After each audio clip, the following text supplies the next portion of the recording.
Suscríbete a nuestro canal Telecentro HN y activa las notificaciones.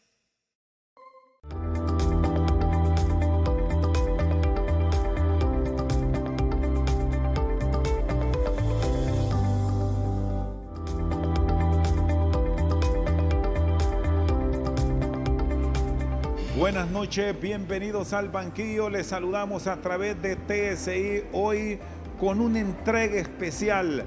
Hablaremos de la lucha que se libra por parte de los entes de seguridad y defensa del Estado en contra del narcotráfico y el rol que se sigue manteniendo por parte de la sociedad civil hondureña en el combate a este delito. Nos acompaña el abogado Nery Ordóñez, reconocido experto en criminología en el país. ¿Qué análisis hacen de lo que está ocurriendo en el territorio nacional con tantos acontecimientos que registramos? Bueno, lo decimos en el mes de agosto que apenas se está iniciando y no digamos lo que ha pasado en los 7 meses ya transcurridos del año, abogado. Bienvenido, buenas noches. Gracias, Rosendo, y la invitación ha sido muy bien recibida por mi parte. Recuerde que en muchos de los casos la criminalidad va a cesar de su actuar, pero en algunos sectores. La lucha contra la criminalidad, la policía ha ido realizando poco a poco algunos avances. No ha nacido de la noche a la mañana, como decimos, que en un despertar ya se tienen los lineamientos específicos para poder combatir X o Y delito. En muchos de esos casos hay muchos factores importantes que se pueden ir dando, poco a poco ir desarrollando un tipo de actividad de un hecho criminoso, pero los tipos de actuares van a ser diferentes. La muerte, cada muerte múltiple que ocurre en el país nunca tiene el mismo patrón que las otras que se han dado en fechas anteriores durante estos 8 meses. Bueno, ya llevamos 41 muertes múltiples. Este es el término que usan ahora. Es correcto. La población lo registra como masacres. Pero el Código Penal lo tipifica como una muerte múltiple después de 2 personas. Y así lo entendemos. Muy bien. ¿Qué está ocurriendo con el comportamiento de los procesos de investigación? Porque ya son más de 140 muertos por este tipo de hechos en lo que va de este 2019 y hay muy poco detenido responsable de estos hechos. Bueno, yo creo que aquí, si lo vemos analíticamente y del punto de vista no criminológico, sino que criminalístico, se enfocan muchos aspectos. Dentro de algunos de ellos, recordemos que en muchas de las muertes múltiples, el objetivo de actuar en ese instante es de no dejar testigos. Por eso es que el objetivo siempre es una persona, pero como hay 4 o 5 en el lugar, pues se fueron los otros. Entonces, muy rara vez se tiene algún conocimiento. Lo que sucede es que la ciudadanía debe de tener conocimiento que la prueba científica no va a ser entregada a un fiscal si es recopilada en una escena del delito en el término de 24 horas. Develar una huella que es encontrada en el lugar de los hechos tiene que tener comparación, tiene que tener algún tipo de patrón para poder seguir a quién es la persona que se está involucrando en ese hecho. No se va a manejar algún o una huella que fue encontrada en un lugar y que de repente vayan a decir fue Nery Ordóñez el que lo mató. Si yo puedo demostrar después que yo no estuve en el lugar, que yo tengo suficientes testigos para poder determinar. Entonces, ese tipo de actuares para la policía a veces se le hace tardío, a veces se le hace no en el término de los 6 días que dan para inquirir en un juzgado, sino que a veces hasta meses para poder develar que una fotografía se logró captar los rasgos faciales de una persona y poderlos comparar contra quién. ¿Contra quién? Si prácticamente en nuestro país lo que hemos tenido durante estos 25 años atrás ha sido la iniciativa de un investigador. Y estamos valiéndonos de esa tecnología para avanzar en estos procesos, o estamos en pañales en estos nuevos sistemas de investigación que sí los observamos, y aquí ponemos el ejemplo, y no es que pretendamos ser iguales, pero al menos vernos como un espejo de ellos de Estados Unidos. Ahí hay crímenes y rápido está la respuesta, y aquí, bueno, usted me dice que pueden pasar meses, hay casos que han pasado años y todavía seguimos esperando que se detengan los hechores, abogado Ordóñez. Mire, en el caso de la investigación es un universo de actuares que muy difícil, o vanamente lo podremos decir, se puede llegar a una conclusión. ¿Por qué motivo? Porque en muchos de los casos no se tiene la comparación a la persona a la cual se encuentra ese indicio ahí en la escena del delito.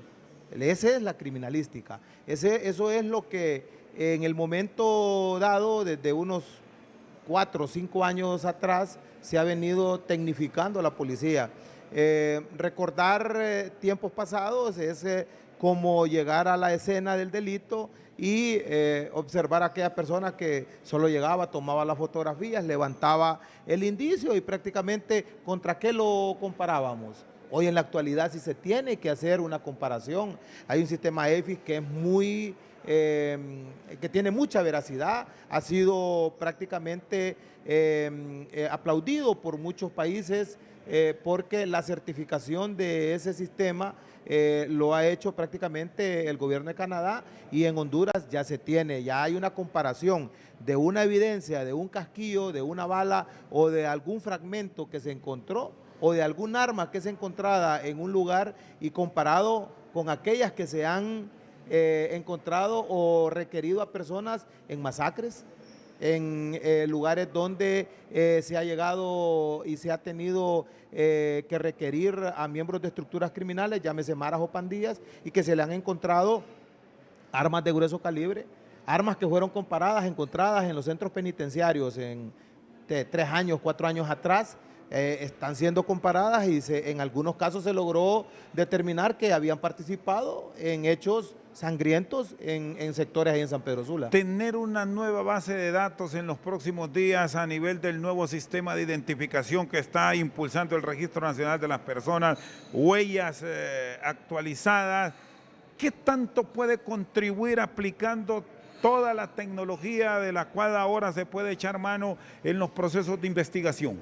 Eso sería lo más, o sea, desde el punto de vista penal, como abogado, desde el punto de vista criminológico, como criminólogo y como criminalista, yo le podría decir que sería la herramienta más grande que puede tener Honduras para poder identificar a todas aquellas personas que han cometido un hecho y que en la escena del delito se encuentran huellas o se encuentra algún elemento que pueda identificar a esta persona. Con lo actual es imposible, no, sí se puede hacer, que se ha contaminado o sí se puede. Sí se puede, sí se puede. Pero ¿por qué no tenemos esa respuesta, abogado, que el pueblo exige?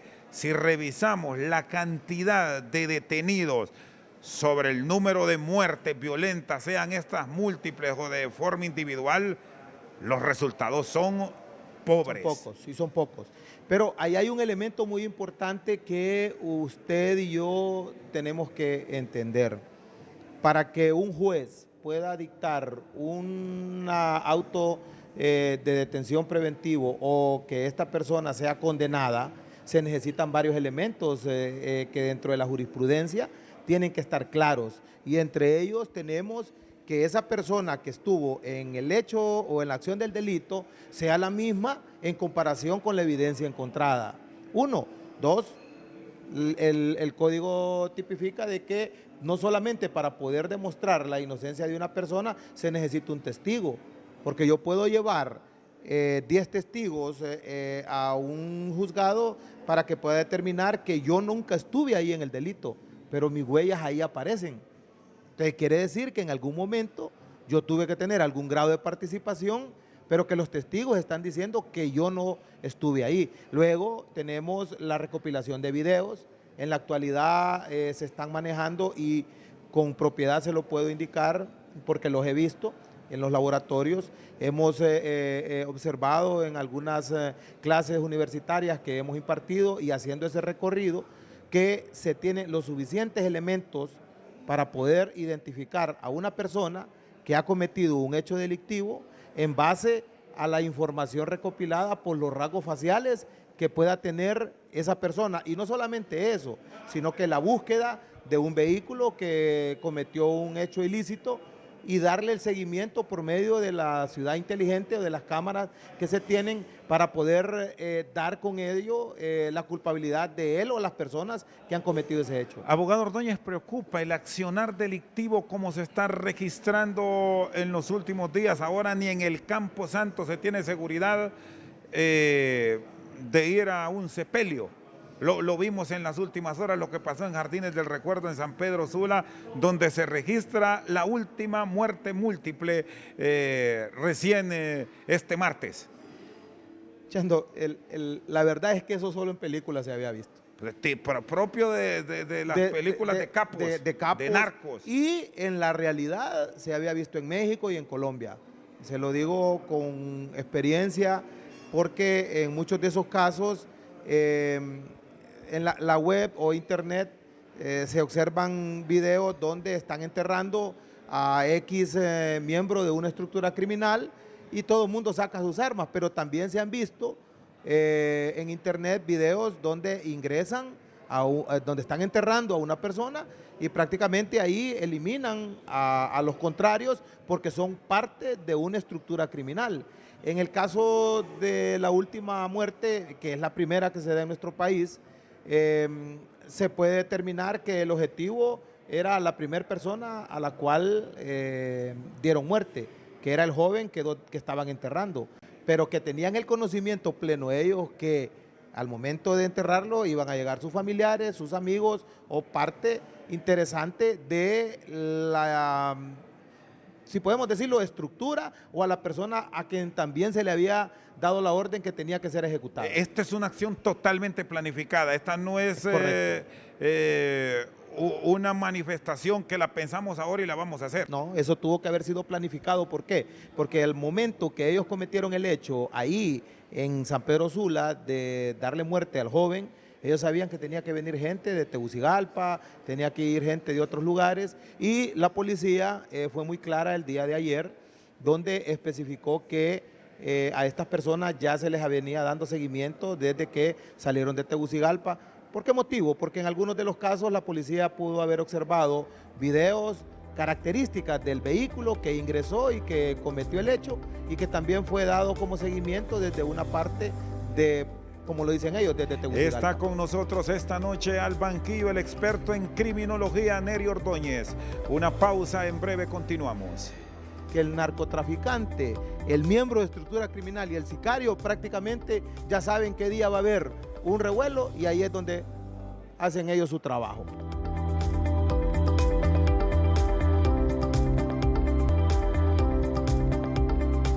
Continuamos esta noche al banquillo con el experto en criminología, Nery Ordóñez. ¿Debe cambiar ya el actuar de la policía cuando se presentan este tipo de muertes múltiples a la hora del sepelio? Algunos compañeros especialistas en esta rama suya ahora estaban hablando de mandar a la policía a que resguarde, a que cuide.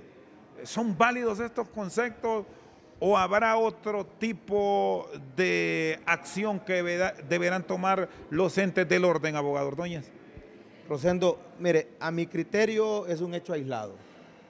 Mi punto de vista... ¿Siente que esto no se vuelve a repetir o que no, difícilmente volverá a pasar? ¿Por qué? Porque van a tener que tomar sus medidas los miembros de estructuras criminales para que no se vaya a repetir esto, en primer lugar. No es la policía la que va a andar resguardando a un miembro de una estructura criminal. Pero sí ya se ha dado, incluso usted me hablaba recién de videos y aquí si recopilamos encontramos que en algunas muertes en el pasado, a la hora de su aterraje, ahí andaba la policía y no es que los andaba cuidando, andaba más bien resguardando porque pueden andar personas, amigos y familiares que no tienen nada que ver con la estructura montada. Muchas veces eso sucede y en algunos de los casos, tanto en San Pedro Sula como aquí en Tegucigalpa, de personas famosas o que se le tiene el conocimiento que esta persona tiene que tener un sepelio, al final la policía termina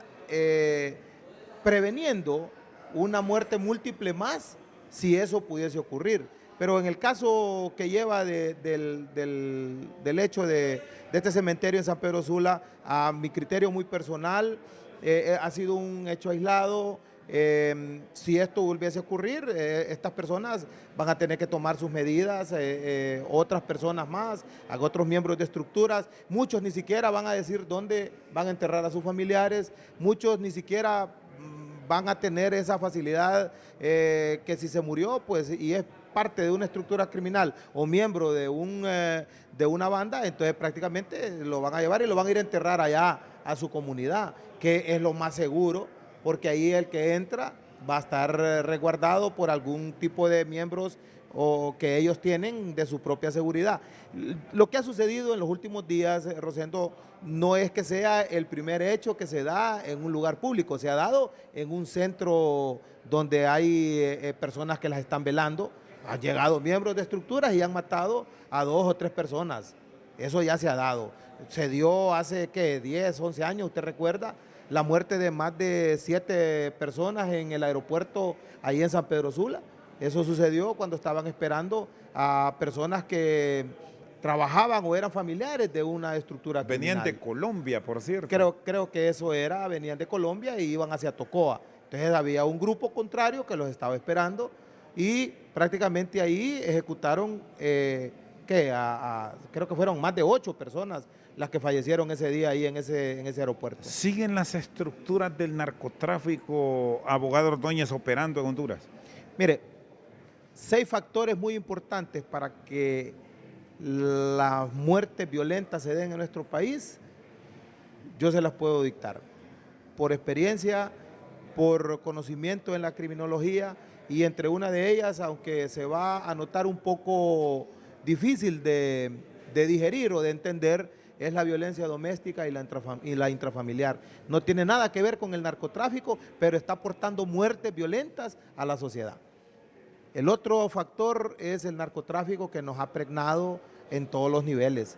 Usted ve ese corredor atlántico donde se tiene el conocimiento pleno de que ahí las muertes son por pelea de territorio y por narcomenudeo. ¿Por qué? Porque el sacar el producto que cae en las costas o que llega desde la Mosquitia o que se encuentra encaletado en algún lugar tiene un precio y ese costo a la persona que lo traslada es o en dólares o en producto. Ese producto tiene que ser redistribuido en el país. Una vez, el tercer factor que llega es el narcomenudeo.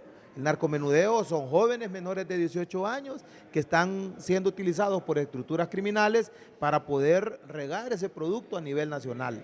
El otro factor es la pelea de territorios, donde la estructura criminal contraria dice, hey, aquí están metiendo más productos porque ya no estamos vendiendo, está entrando gente de otra estructura a vender. Y es ahí donde empieza y dan la palabra, ok, elimínenlos y los matan.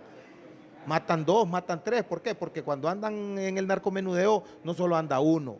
Por lo general, recuerda usted el caso de la muerte de aquellas 2 jóvenes en Ceiba, donde prácticamente con su cuerpo la parafernalia que fue utilizada en la muerte de esas jóvenes fue tan dantesca, Chendo, que cortaron todos sus miembros, su cabeza y por último les quitaron todo lo que era la piel, todo lo que era el cuero y fue puesto a la par de ellas desde el tronco para arriba. Y eso era una señal de intimidación al sexo femenino para que no anduviera incursionando en la venta de drogas. En este caso, las muertes múltiples, habemos muchos estudiosos que decimos todas las muertes múltiples son producidas por el crimen organizado, no generalmente.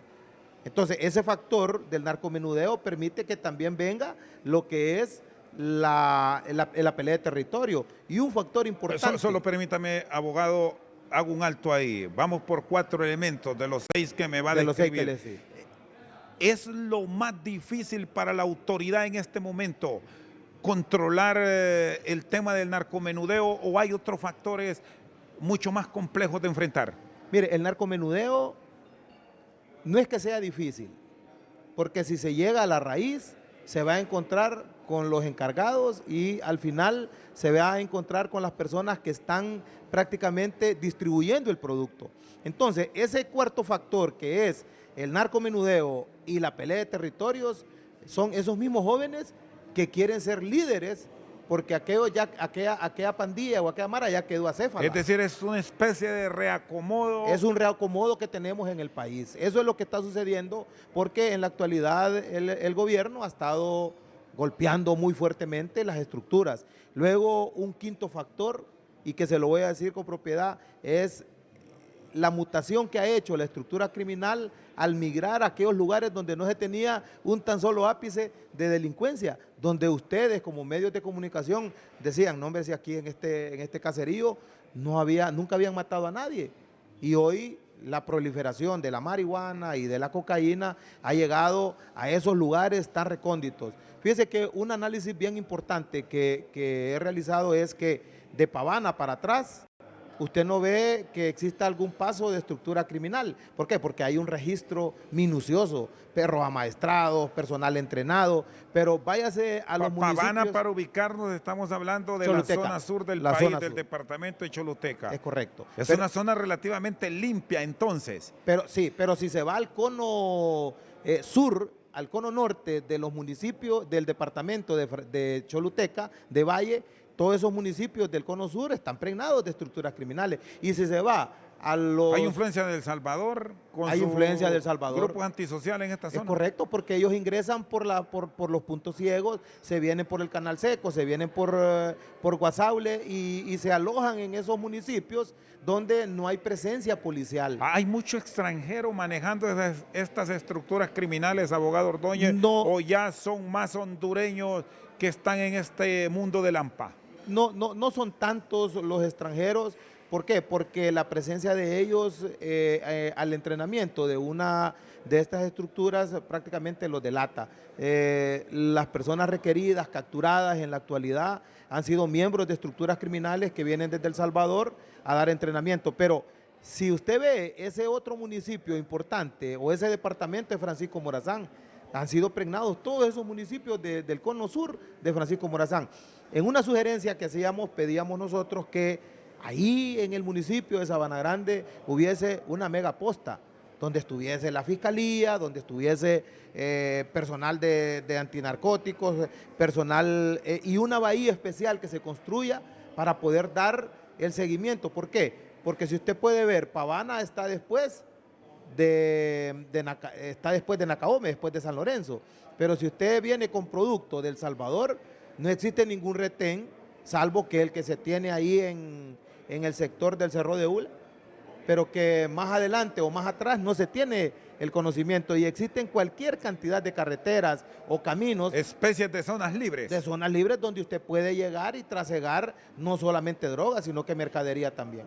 Falta un sexto punto. ¿Cuál es? Que lo debemos observar para tener un panorama claro de la operatividad del crimen. No quiero con esto, Chendo, entrar políticamente a expresarle lo que le voy a decir, pero el conflicto sociopolítico ha permitido que la policía le ponga más interés en desalojar las calles, en evitar que se incendie un edificio, en tratar de buscar esa guerra campal que hay entre manifestantes y policías, que el narcotraficante, el miembro de estructura criminal y el sicario prácticamente ya saben qué día va a haber un revuelo y ahí es donde hacen ellos su trabajo. Es decir, se ha desatendido una cosa grave por algo que perfectamente, si hay diálogo y buen entendimiento entre las personas, no debería estar pasando, que son las manifestaciones. Es correcto. El análisis desde el punto de vista criminológico es ese. ¿Por qué? Porque la criminología... Es decir, relajo aquí para que por allá pase. Claro, y la policía, mire, van a existir unidades especializadas como las que se está manejando de antimaras y pandillas, lo que es la antiextorsión, que han tenido una unificación. Y algo muy importante que se ha visto en la actualidad es que el criterio del fiscal ahora es unificado. Antes un fiscal llevaba el criterio del de la DIC, del de la DPI, del de la de inteligencia, del de pandillas y del de antisecuestros y del de antiextorsión. Entonces, al finalizar, era un solo grupo el que tenía la hegemonía, una sola estructura que al final le daba orden para que cobrara el impuesto, una sola estructura que le daba la orden para que llegara y extorsionara, para que pudiera hacer sicariato, para que distribuyera la droga y para que cuidara el territorio. Entonces, esa unificación de criterios en la creación de esa unidad, que honestamente yo se lo puedo decir, ha sido lo más lógico que tuvimos que haber tenido. ¿Para qué tener diseminadas tantas policías? Se formó una sola y en una sola se recopila la información, se tiene la tecnología y se da en el blanco. Está con nosotros esta noche al banquillo el abogado Nery Ordóñez. Una pausa, en breve continuamos. Con una lancha rápida, porque mire, el equipo que tiene nuestra Fuerza Naval, lo que tiene la Fuerza Aérea, son helicópteros que datan desde la guerra de Vietnam. Continuamos esta noche al banquillo con el abogado Nery Ordóñez y el papel del ejército, cómo encontrar el respaldo de una unidad, de un ente que la ciudadanía en gran parte le guarda a un respeto en el país. Yo creo que el ejército tiene unas cualidades muy positivas. Dentro de ellas, mantener todavía esa hegemonía de respeto, ese mandato vertical que lo podríamos ver, que el que manda desde arriba y el que sigue hacia abajo. Con algún tipo de discrepancias entre la policía podemos ir viendo que no solamente es porque me puedo ir en rebeldía, sino porque ya hay cierto tipo de conocimientos que son diferentes al tratamiento que se le da a un miembro del ejército. El miembro del ejército está entrenado para poder repeler una acción en una guerra.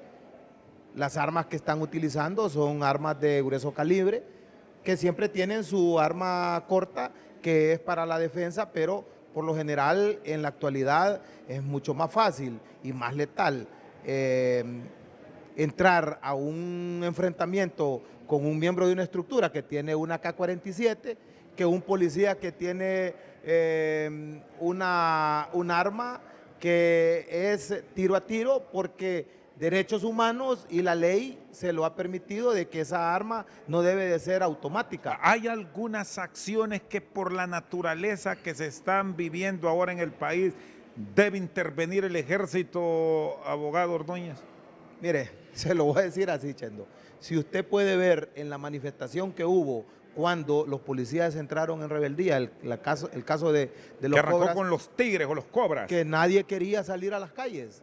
Miraba usted a los policías y el manifestante se ponía tanto a favor del policía porque sentía ese clamor, y muchos de ellos cometieron muchos delitos, cometieron muchas acciones que están siendo investigadas, y el ciudadano prácticamente lo que dijo, no viene la policía, saqueemos todo, y se dieron saqueos por todos lados.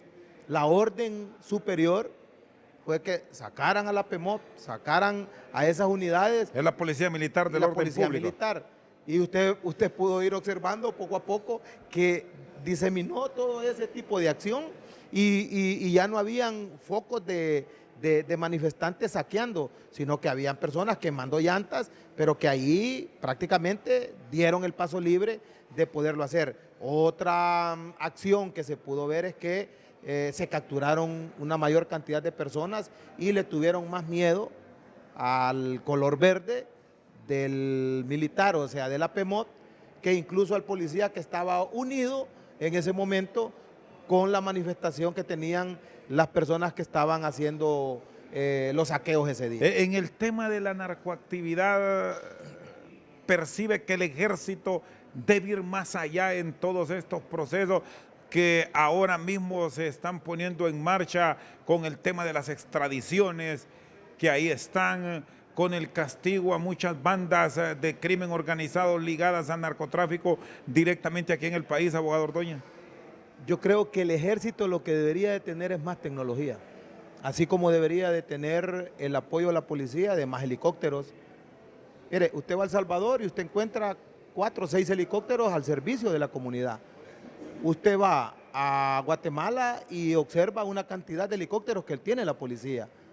Usted va a Nicaragua, usted ve los helicópteros del ejército patrullando cuando existe un robo, cuando hay la muerte de una persona.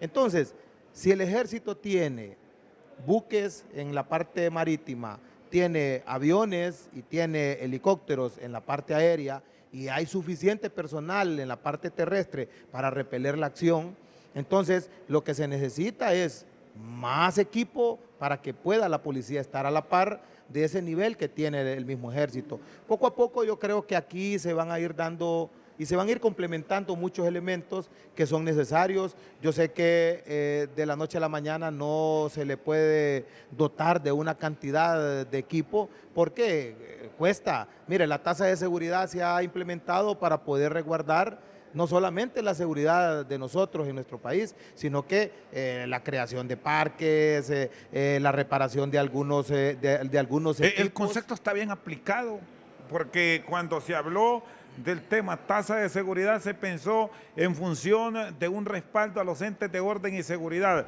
pero ahora se ha terminado ampliando. ¿Son correctos? Bueno, mire, es que lo que ahí se puede dar jurídicamente es una decisión del Congreso.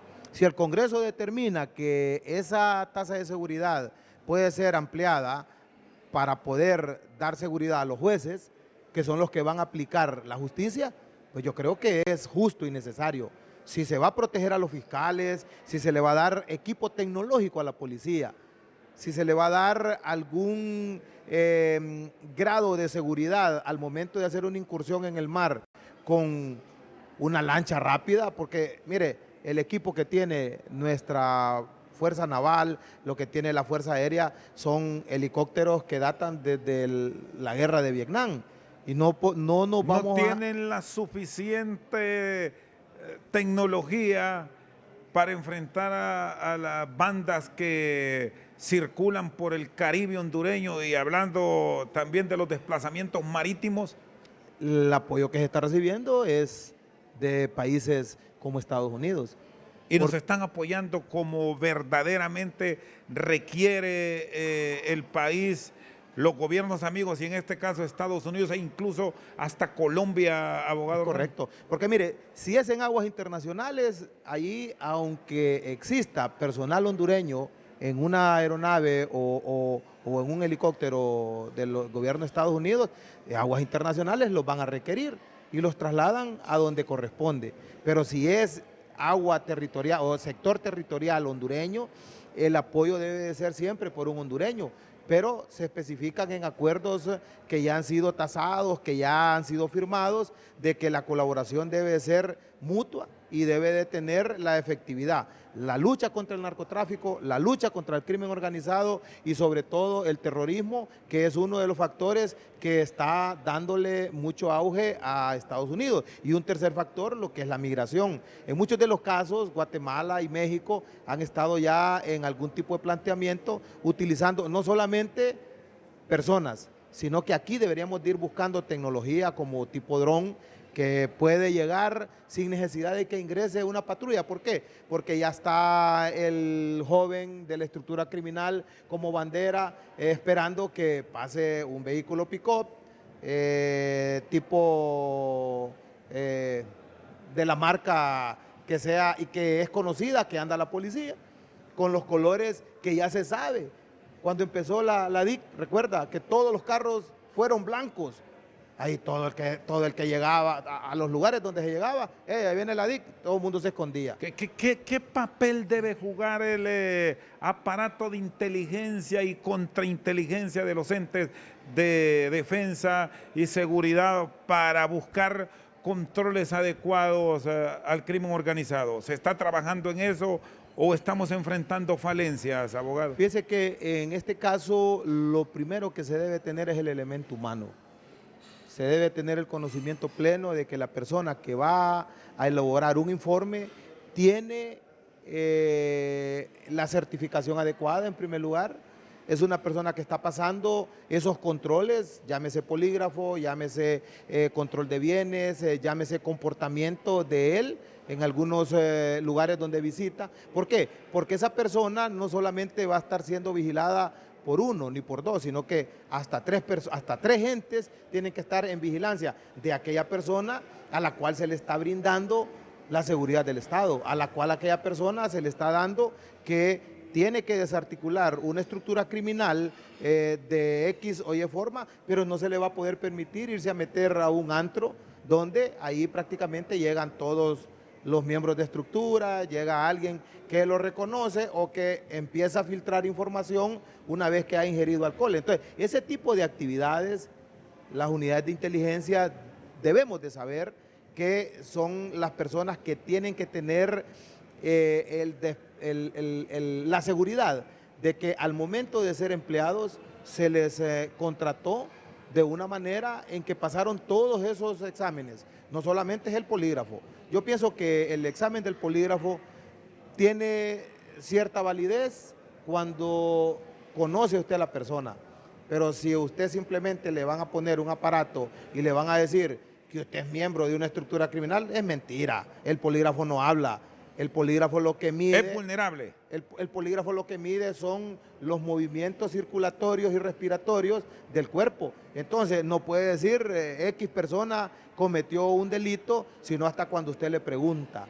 Usted es miembro de una estructura criminal, pero usted por miedo de que lo vayan a correr de su trabajo, dice que no, pero su corazón le palpita rápidamente. Entonces, se asume de que es miembro o parte de una estructura criminal. Está con nosotros al banquillo el abogado Nery Ordóñez. Una pausa, en breve continuamos.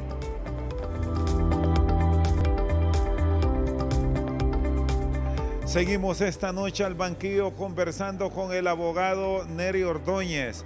Fue miembro de la Policía de Investigación por más de 2 décadas. ¿Qué piensa de lo que está ocurriendo ahora en la policía, de estos procesos que hablamos de depuración, de la confianza que la ciudadanía debe tener a ellos frente al actuar que algunos uniformados registran? Lo último, lo que ha ocurrido la noche de este martes en San Pedro Sula y sus actuaciones en las manifestaciones.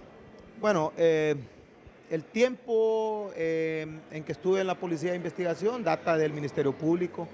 Entramos más de 400 miembros para poder ser entrenados por el gobierno de Israel y sucesivamente fuimos entrenados por otras agencias. Luego surgieron el cambio que se tuvo, donde en 1998 pasamos a ser parte ya de un ente armado que era la Policía Nacional y se desprendió del Ministerio Público esa unidad que ahora es la ATI. Se cometió un error a nivel del Congreso cuando se produjo esta separación de la DIC del Ministerio Público, abogado. Es correcto. Usted con esas 3 palabras que dijo, el error que se cometió, el Congreso Nacional al trasladar a la policía, sí se hizo. Fue un error grave. Allí vinieron todos esos procesos de contaminación, sí, de policías ayudando a narcos. Es correcto. Y, mire, la depuración es buena. Tiene su parte positiva, pero es injusta. En la depuración se fue gente tan honesta, tan servicial, con una ganas de querer trabajar. Yo le podría mencionar nombres aquí de muchos compañeros que de la noche a la mañana... Echaron gente por sacarse un clavo, como decimos popularmente. Es correcto, Chendo, eso fue. Yo creo que no es decirle al señor presidente o llevarle la contraria de que la depuración ha sido algo que ha venido a darle un repunte grande al país. Sí se hizo, en la policía había gente que tenía mucho compromiso con las estructuras criminales y que muchos de ellos fueron sacados, pero así también... ¿Usted por qué se fue? También fui depurado, señor. También fui depurado. ¿Cuál fue el argumento? El argumento, como todos, y lo digo con orgullo, porque ¿No lo refiere ahora por resentimiento, no lo por dolor, porque también se fue? No lo refiero, en ningún momento puse demandas agarré el dinero que me dieron y normal, pero sí... ¿Y cuál fue el argumento para decirle que ya no siguiera? No, sencillamente me dieron un acuerdo donde decía que cesaba por reestructuración. Eso es todo. Pero no lo vincularon a nada oscuro. No, a todos nos entregaron prácticamente nos dieron un documento que llegábamos, que firmábamos ante un abogado y que si nos oponíamos lo podíamos firmar y lo podíamos decir. ¿No le dio por investigar? Porque usted ha sido un investigador por año. ¿Por qué lo echaban? Si es que habían encontrado algo raro, algo oscuro en Mire, ellos. siempre se dijo de todos nosotros, los que éramos miembros de la DNIC, donde muchos de ellos y muchos de nosotros estamos fuera. Gracias a Dios hemos encontrado, y es ahí donde yo le digo que no es que sea pícaro el que sacaron. Yo conozco gente que está trabajando con el Estado y que inteligencia lo investigó y que en la depuración se fue. Y ahí está trabajando con el Estado y no encontraron ni un tan solo ápice de corrupción de esa persona. Pero allá se mencionaba de que era miembro de tal cosa, que le ayudaba a tal gente, pero ya en la realidad no se hizo. Mire, circularon cualquier cantidad de libelos dentro de la policía que le hicieron mucho daño a muchas personas. Que de repente usted pudo leer alguno de ellos y usted se daba cuenta que aparecía el nombre de un miembro que ahora está activo y que de repente usted le queda la duda, le dice, bueno, ¿y por qué aparecía ahí en aquel libelo? A esos libelos fueron los que hicieron las personas que en algún momento estuvieron y que están en este momento purgando una pena en Estados Unidos o que en algún momento se encuentran algunos miembros de estructuras que están todavía infiltrados dentro de la policía. O sea, aún hay que seguir entonces con esto. La depuración, como el gobernante lo ha dicho, debe de seguir. No es una cuestión que se debe de quedar ahí nomás. ¿Y qué hacer o qué recomendación daría a la autoridad para que no se presenten, le insisto, casos como estos que ahora hasta la prensa está expuesta a agresiones de miembros de la policía? Mire, yo como abogado se lo digo, el actuar de cada uno de los miembros de la policía, del ejército, en una acción que va en contra de un ciudadano que no tiene nada que ver con una manifestación, es una acción que debe ser penalizada, debe ser con un actuar de un requerimiento fiscal y puesto a la orden de los tribunales ese policía que cometió o los policías que cometieron ese hecho. Yo pienso que de la única forma o manera que podemos empezar a tener esa credibilidad de que la policía es amiga del pueblo, que la policía tiene esas facilidades de poder llegar hacia esos extremos, es eso, poniendo a la orden a aquellos policías malos que en algún momento le están haciendo tanto daño a la institución. ¿La ciudadanía siente que ya le está confiando más a la policía en este momento? Sí, yo siento eso. ¿Tenemos una policía más limpia hoy? Falta más, Chendo. Yo creo que los procesos de depuración no solamente tienen que ir guiados a encontrar la vinculación de una persona con una estructura criminal, o que de repente si usted o yo tuvimos alguna plática con aquel narcotraficante, pero que en algún momento fue planificada o fue controlada, pero el simple hecho de darle un abrazo a una persona o darle la mano o decirle cómo estás o platicar de cosas que no tienen nada que ver del acto criminal, pero una simple fotografía que le toman, ya prácticamente usted está fuera de la policía. ¿Y qué cuidado tener? Porque ante ello todo el mundo se expone. Imagínese usted en este plano, usted sale de este lugar donde estamos y como es un lugar público, viene y le da la mano a una persona que está siendo investigada y que de repente le dio la mano a Rosendo García. ¿Y a usted como investigador le pasó eso alguna vez? Es correcto, en muchas ocasiones personas en Choluteca, nosotros sabíamos bien en qué círculos andaban. ¿Y no los evitaba, abogado? No salíamos, en algunos de los casos se manejaba que fulano de tal era miembro de una estructura criminal, pero que al momento de estar en un lugar, imagínese que usted entra a una comida rápida y ahí no hay bebida y no hay nada, pero se lo encontró a él con sus hijos, con su esposa, y lo saludan, pero allá hay 3, 4, 5 personas que lo están vigilando a esa persona, pero que lo están relacionando a usted con él con el simple hecho de decirle adiós. Yo creo que ese es un punto muy importante. Muchos se que entra fueron en la por, depuración. muchos se fueron por eso. No, muchos se fueron solo porque el polígrafo habló y les dijo que estaban vinculados a una estructura criminal. Pero no fue su caso. No, estoy hablando de muchos compañeros. acciones que se yo, mis requieren. polígrafos, yo le demostré, la Fiscalía me ha otorgado a mí 7 cartas donde yo no tengo ningún delito, no tengo ningún hecho criminoso, ni estoy siendo investigado.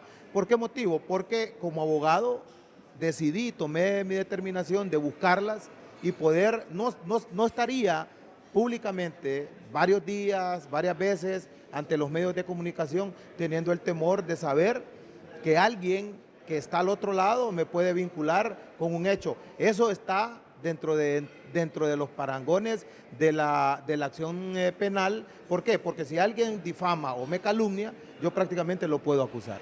Abogado Ordóñez, se pensó que con las extradiciones a varios líderes del narcotráfico en Honduras esto iba a bajar, pero me dice que sigue la actividad, que incluso hay laboratorios en donde hoy mismo se está fabricando droga en Honduras, que sigue llegando materia prima de Colombia, de Venezuela, de Bolivia. Sí, son casos que dentro de poco probablemente la policía va a tener que dar con ellos. Así como ha descubierto en los últimos días laboratorios ahí en el sector del Merendón. ¿Quiénes son los que han estado involucrados en esto? Estructuras criminales, personas que están siendo entrenadas para poder elaborar estos precursores y la elaboración por medio de la pasta, el bloque de cocaína y mandarlo fuera del país. Pero lo más importante de esto es que en muchos de los casos el control va a ser bien difícil de obtenerlo, tanto por parte de la policía como por parte del ejército. ¿Por qué? Porque hoy agarran una estructura criminal y la ambición al dinero de aquel jovencito que tiene una herencia de que su abuelo fue miembro de una estructura criminal, que su papá fue miembro de una estructura criminal, que la mamá también era parte de una estructura criminal. ¿Qué vamos a esperar de ese hijo que está viendo la vida tan fácil que con trasladar 1 kilo de coca me van a dar a mí $2,000?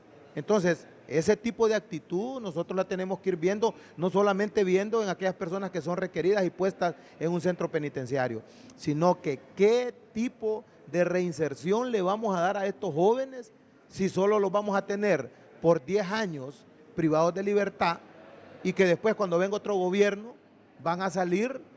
¿Y cómo van a salir? ¿Van a salir con más odio? ¿Van a salir a destruir a aquellos que los metieron presos? ¿O simplemente van a entrar a resarcir el daño ante la sociedad llegando a una iglesia? Eso es bien difícil de encontrarlo. Mire, yo creo que el mejor ejemplo que podemos tener aquí en la región es El Salvador. ¿Por qué cree usted que nació la estructura MS ahí en El Salvador? Porque fueron dejados después de la guerra una gran cantidad de personas, jóvenes, niños que quedaron sin hogar, sin padre, sin madre, que ellos migraron hacia Estados Unidos y su único placer era la venganza porque su padre había sido asesinado de manos de un miembro de una facela guerrillera o de una estructura que no era estructura criminal, sino que era política. Entonces eso se revirtió en la mente de ese niño y cuando llegó a El Salvador formó lo que tenía que haber formado. Abogado, le agradezco. Feliz noche. Gracias, ya sabe. Con nosotros esta noche al banquillo el abogado Nery Ordóñez. Por su sintonía, muchas gracias.